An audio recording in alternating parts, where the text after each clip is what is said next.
Olha, a hora da coluna Futuro em Pauta, a gente fala muito do rombo da Previdência, inclusive a Andréa já destacou a expectativa do governo de aprovação para 2017 dessa reforma e da necessidade de mudar o funcionamento do sistema, mas tem outros problemas também. Omara, a pergunta de hoje que a gente tem aqui é sobre o impacto da corrupção no INSS. Tem um assinante preocupado, aliás, com razão.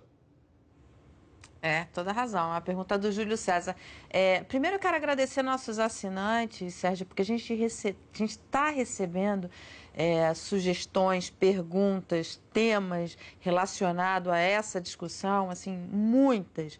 E o que eu estou fazendo? Eu estou agrupando, né, tem uma discussão é se tem ou não tem rombo na Previdência, a outra discussão é em relação à Previdência dos políticos, a outra discussão é essa da fraude. Eu estou separando em grupos, estou fazendo uma apuração com fontes nessa área para a gente trazer toda essa discussão aqui. Tudo isso a gente vai passar pela nossa coluna, pelo Futuro em Pauta. Então, a pergunta dele é muito boa, porque é o seguinte: sempre que se fala da reforma da Previdência, vem, mas não precisaria se não tivesse roubo.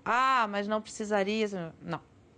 Primeiro, precisa, independentemente de tudo isso. A questão da fraude é importante? É importante. Tem fraude? Tem fraude. A fraude que virou ícone de fraude na Previdência foi descoberta no início dos anos 90, né, que era a Georgina de Freitas. Ela virou um ícone do que era um esquema, era uma quadrilha que tinha de advogados, juízes, que fraudavam a concessão de benefícios, né? Basicamente era essa. E mais de 1 bilhão, que é uma fraude que em números de hoje você calcula mais de 1 bilhão. Ela ficou foragida uma época, depois foi presa, enfim, foi apurado, uma parte do patrimônio dessas pessoas envolvidas foi vendida para repor os cofres, enfim, essas coisas. Esse esquema que a gente viu nos anos 90, as fontes que eu conversei na Previdência dizem que hoje é muito difícil de ter essa fraude na concessão por tempo de contribuição. Por quê? Por conta do sistema, por conta da tecnologia, ficou mais difícil de fazer esse tipo de coisa. Mas tem fraude, sim. Tem fraude na aposentadoria rural, é uma área de foco, eles acham que tem fraude. Por quê? Porque na aposentadoria, na concessão do benefício rural, e tem um déficit importante lá, o que acontece? Você precisa só declarações de que você trabalhou. Então, tem gente, por exemplo, que sai de grandes centros e vai procurar testemunhas, amigos, parentes em cidades mais rurais para dizer que trabalhava lá e tal, para tentar pegar. E os técnicos já detectaram que ali tem, sim. Só quando você vê o volume de concessão de benefícios nessa área, você proporcionalmente é maior do que na área urbana, por exemplo. Então, ali é um foco de fraude, sim. Outro foco de fraude é na parte de invalidez, né? Benefícios por invalidez. Também tem, segundo essas fontes, ali é uma área que tem, mas que está sendo...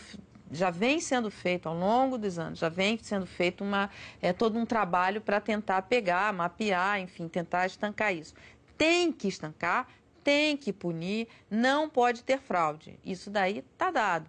Agora, só isso não resolve o problema da Previdência. Esse é o ponto. E o que a Andréa falou é verdade, é exatamente isso. Se não tiver a reforma da Previdência, a PEC dos gastos não diz nada, não serve para nada. Porque você não tem, por exemplo, você tem um número de pessoas que se aposentam todo ano, você vai falar para elas que não, espera alguém morrer para você poder se aposentar? Não vai, né? Então, assim, a PEC dos gastos, ela é uma sinalização, mas ela só consegue ficar de pé se houver a reforma da Previdência, que é, como eu falei ontem, o principal gasto, Previdência e juros, né? Quer dizer, você tem uma transferência de renda enorme via Previdência e pagamento de juros. São os dois grandes temas do orçamento que têm que ser discutidos e que têm que ser resolvidos para a gente poder conseguir ter esse orçamento com recursos disponíveis para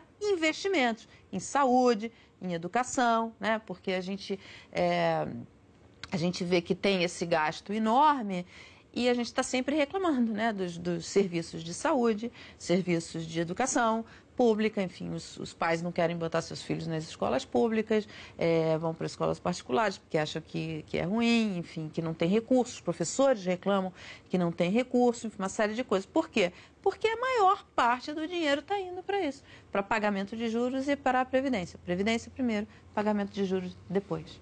A questão da reforma da Previdência tem que atuar em várias frentes. Uma delas pode ser em menor grau de importância, mas significativa de qualquer maneira, que é o combate à corrupção. Só um detalhe, você citou aí a Georgina de Freitas, né, que ficou um caso clássico aí nos anos 90, as fraudes ocorreram na década de 80. Você lembra para onde ela foi, Mara? Eu lembro. Para um país que você adora. Acho que ela já estava prevendo que seria um país bom para morar. Ela foi para Costa Rica, que é o paraíso dos aposentados no mundo, né? As pessoas, muita gente se aposenta e vai morar lá para tentar maximizar seus rendimentos.